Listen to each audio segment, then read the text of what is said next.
बच्चों, welcome to I and you success point. यहाँ पे हम पढ़ रहे हैं मोलिकुलर बेसिस ऑफ इनहेरिटेंस, आपका पार्ट 2। इस मोलिकुलर बेसिस ऑफ इनहेरिटेंस नामक चैप्टर में हमने पहले कर लिया है कुछ एक्सपेरिमेंट के बारे में पढ़ा था, ग्रिफिथ एक्सपेरिमेंट, और जेनेटिक मटेरियल डीएनए और आरएनए के बारे में हमने पढ़ा था। आज हम पढ़ने वाले हैं इस मोलिकुलर बेसिस ऑफ इनहेरिटेंस में हम आज दो नए एक्सपेरिमेंट पढ़ेंगे, biochemical characterization of transforming principle और evidence from experiment with bacteriophage. तो इन दो एक्सपेरिमेंट के बारे में पढ़ेंगे। ग्रिफिथ के एक्सपेरिमेंट को ही फिर से रिपीटेड किया गया ओटी एवरी, सीएम मैकलॉड और एमसी मैकार्टी द्वारा। तो हम देखते हैं, आज हम पढ़ेंगे कि किस तरह से उन्होंने प्रूव किया कि जो एक जगह से दूसरी जगह ट्रांसफॉर्म होने वाला कोई मटेरियल है या फिर बायोमोलिक्यूल है, वो क्या है। क्या वो आरएनए है, क्या वो डीएनए है, या फिर वो क्या प्रोटीन है।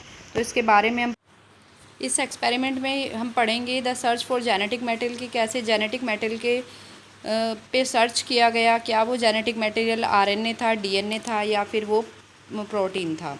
तो इसके बारे में बात करेंगे कि कौन सा जेनेटिक मटेरियल था जो ट्रांसफॉर्म हो रहा था एक जगह से दूसरी जगह। तो ओसवाल्ड एवरी, कॉलिन मैकॉल्ड, माइकलिन मैकार्टी, इन्होंने डिटरमाइन किया कि जो बायोकेमिकल नेचर है वो ट्रांसफॉर्मिंग प्रिंसिपल ग्रिफिथ एक्सपेरिमेंट पे डिपेंड करता है। उन्होंने क्या किया, प्योरीफाई बायोकेमिकल प्रोटीन्स ली, डीएनए, आरएनए एसेट्रा लिया।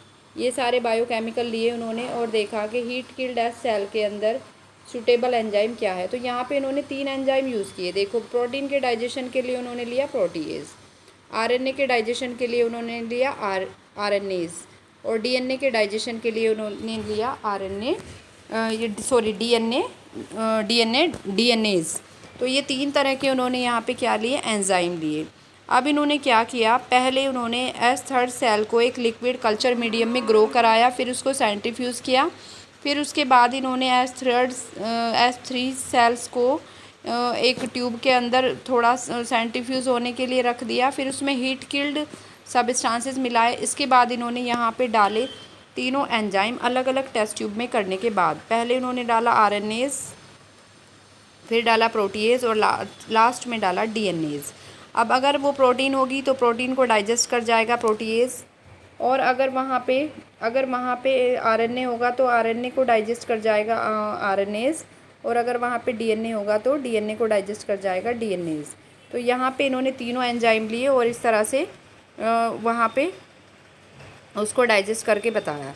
लेकिन इन्होंने देखा कि ना तो आरएनए में कोई ट्रांसफॉर्म हो रही है, ना प्रोटीन में कोई ट्रांसफॉर्म हो रही है। जो ट्रांसफॉर्म हो रहा है वो क्या है, केवल और केवल डीएनए है, जो R2 नॉन वैरुलेंट को S3 वैरुलेंट में कन्वर्ट कर रहा है।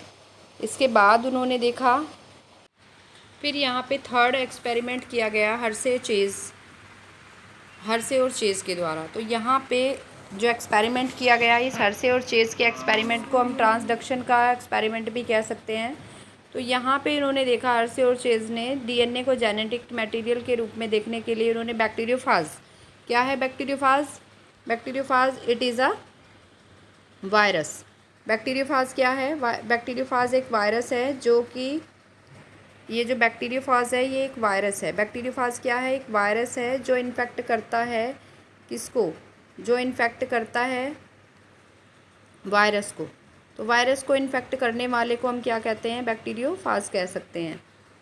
तो यहाँ पे उन्होंने क्या किया, एक बैक्टीरियोफाज लिया जो वायरस को इन्फेक्ट कर रहा था, और उन्होंने इस वायरस को एक कंटेनिंग मीडियम में रखा जो रेडियोएक्टिव फॉस्फोरस था। तो रेडियोएक्टिव फॉस्फोरस क्या है, यहाँ पे डीएनए को डिनोट कर रहा है, और यहाँ पे उन्होंने देखा कि दूसरा जो कंटेनिंग रेडियोएक्टिव था, हमारा दूसरा स्ट्रेन जो था, कह सकते हैं वो सल्फ़र था। तो कह सकते हैं यहाँ पे हम, जो ये बैक्टीरियोफाज था ये 2 पार्ट में डिवाइड था, हेड एंड टेल में। अब इसका जो हेड एंड टेल है, ये आउटर लेयरिंग है, वो बनी हुई होगी किसकी, वो बनी हुई होगी 35S,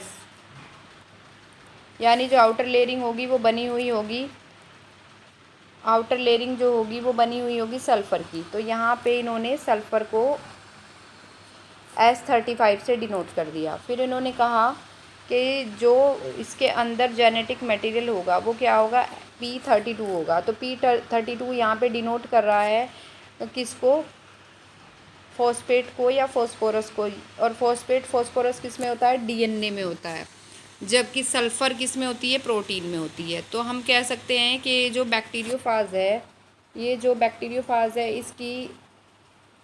इसकी जो आउटर कवरिंग कह सकते हैं बनी हुई होगी, इसकी आउटर कवरिंग बनी हुई होगी S35 से, लेबल कर दिया रेडियो एक्टिव से, जो क्या है, प्रोटीन का एक कैप्सूल है, कोट है।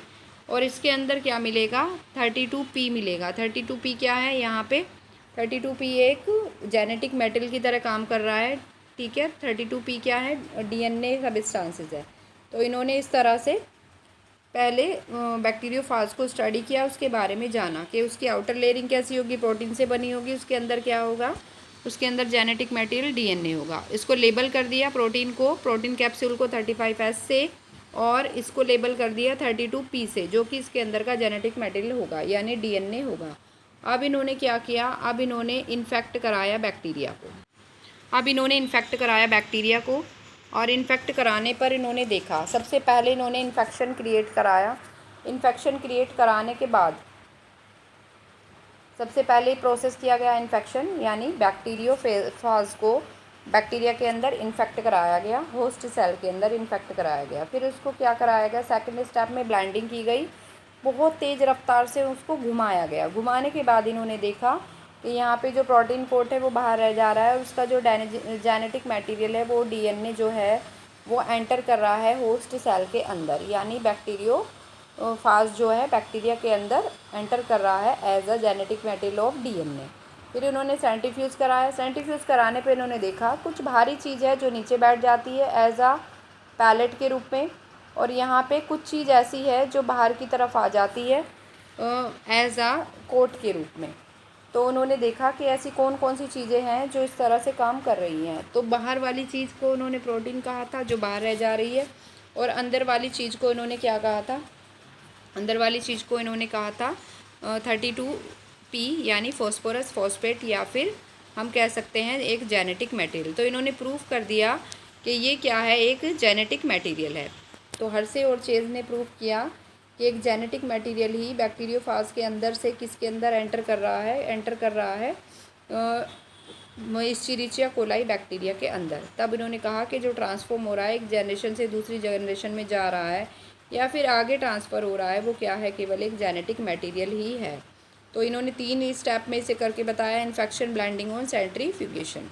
तो इस तरह से इन्होंने बता दिया इसके बारे में। अब हम देखेंगे प्रॉपर्टीज़ ऑफ जेनेटिक मटेरियल के, जेनेटिक मटेरियल की क्या क्या प्रॉपर्टीज़ हो सकती है। तो जेनेटिक मटेरियल की यहाँ पे प्रॉपर्टी के बारे में बताया गया है। तो जेनेटिक मटेरियल की प्रॉपर्टी में सबसे पहली जो प्रॉपर्टी होगी, वो सबसे पहली प्रॉपर्टी यहाँ पे देखो होगी ability to generate its replica, यानी रेप्लिकेशन की प्रॉपर्टी। दूसरी प्रॉपर्टी क्या होगी, केमिकल एंड स्ट्रक्चरल स्टेबिलिटी, यानी केमिकल वे में और स्ट्रक्चरल रूप में भी ये जो जेनेटिक मटेरियल होगा वो कैसा होगा, स्टेबल होगा। फिर है provide the mutation needed for evolution, यानी इसमें स्लो म्यूटेशन होगा, फास्ट म्यूटेशन नहीं होगा, स्लो म्यूटेशन होगा, जो इवोल्यूशन के लिए क्या होगा, कहीं ना कहीं इवोल्यूशन उस पर डिपेंड करेगा। इसके बाद है ability to express the Mendelian character, और एबिलिटी रखता है ये मेंडेलियन कैरेक्टर को क्या करने की, एक्सप्रेस करने की। तो यहाँ पे कुछ प्रॉपर्टीज़ बताई गई जेनेटिक मटेरियल की। इसके बाद यहाँ पे हमने अभी पढ़ लिया था उसके बारे में, हर्शे और चेज के एक्सपेरिमेंट के बारे में। अब हम देख सकते हैं प्रॉपर्टीज़ ऑफ जेनेटिक मटेरियल में और क्या क्या प्रॉपर्टीज़ हो सकती है।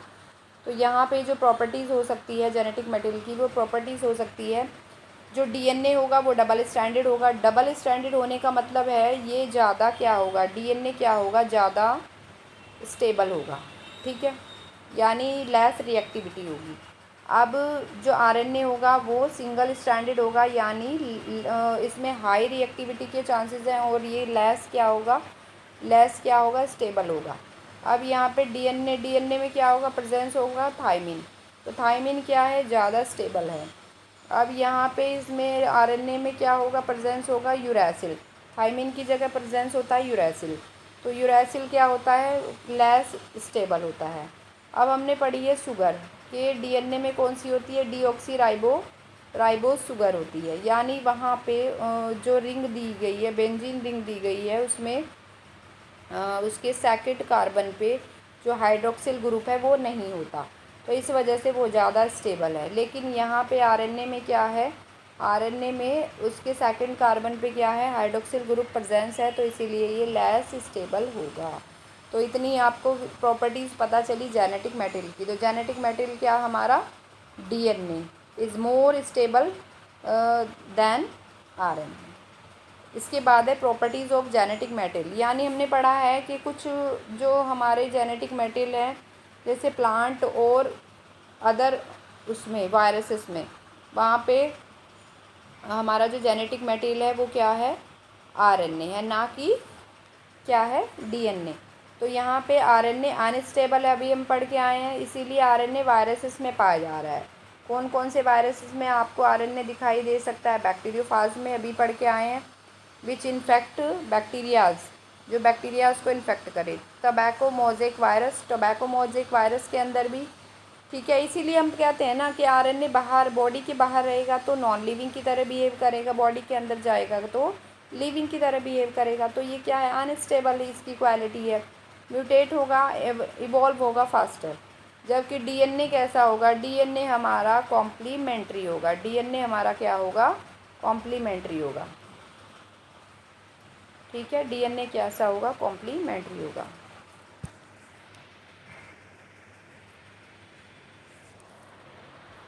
तो अब हम इसके बारे में पढ़ चुके हैं, तो आज के लिए इतना ही। इसके लिए